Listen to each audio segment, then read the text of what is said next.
Welcome to Watch of the Week on Caseback. This is a series of brief reviews of recently introduced timepieces. It's not a commercial, it's not paid content. You will hear my unfiltered opinion about certain watches. And our guest today is...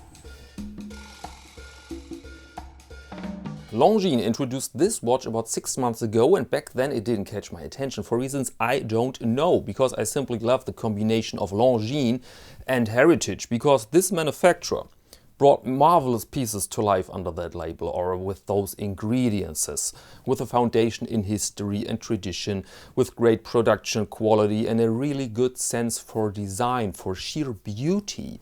And so some days ago I had a closer look on the press material to the Longines Heritage Military 1938, and I realized that this is an interesting watch because it tells us a lot about watch tradition and marketing, about passion and the complete absence of bravery. Let's begin with the basics. Reissue of a military watch from the 30s. Very simple and reduced type workhorse. And if you ask me, this is a very good combination for a reissue. And it comes with a stainless steel case. The case diameter is 43, the thickness is 12.6. The length overall is 50.8 millimeters. Sapphire crystal, rhodium plated hands with super luminova. And the movement is the L507, which is an ETA 6498-1. 18,000 vibration with a power reserve of 46 hours. And at first glance, this is a gorgeous watch. It brings together an uncluttered design, a good brand, a link to the past, and every look reveals more beautiful details. But everything in balance, nothing stands out, nothing ruins the entire look. Let's begin with the dial. There you have a black grainy texture for maximum contrast to the hands, which follow the classic form of the old baton hands. And there you have this wonderful understated Longines logo in the printed version. Note the size of the hands in relation to the logo. As I said, workhorse. And then very classy numerals covered with superluminova old radium, which works so fine with black dials. And there is the second hand on the 6th, which is the classic layout of a pocket watch. Historically, this makes sense, because the watches in the 30s were direct successors of pocket watches. And the military touch lays in the outer scale, which adds precision to the dial.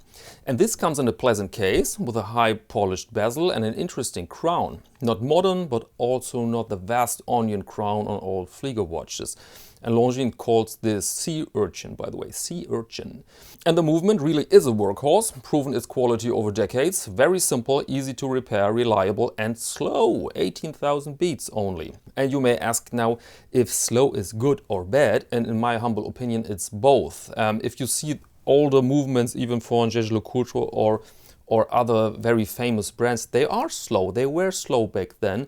And some watchmakers told me that on one hand, this is good for maintenance because those movements are reliable, less friction. You can find those old watches unserviced for 30 years and they run. And the downside is the precision. Sometimes they tend to be not so precise, like the ultra-fast Zenit El Primero movement, for example. But in my opinion, if you have an old ticking movement, an 80,000 beats movement, and it's regulated fine, then it is precise. And so, good and bad things to mention here. But I think it's an interesting feature. And you can hear those slow rates. It makes this dink-a-dink-a-dink-a-dink-a-dink-a-dink. For a watch nerd, very, very interesting piece.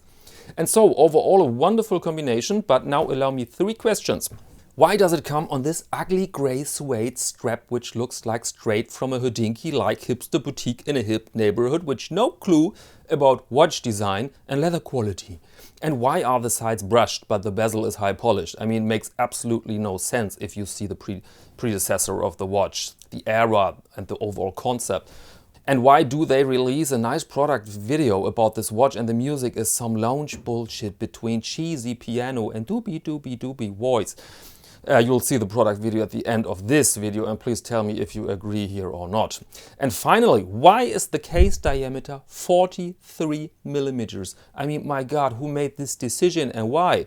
I mean, I don't believe a single second that the original was in the region of 43. Maybe it was like those old Omegas from the 50s and 40s, those oversized models with 36 or even 38 millimeters. But 43? No way.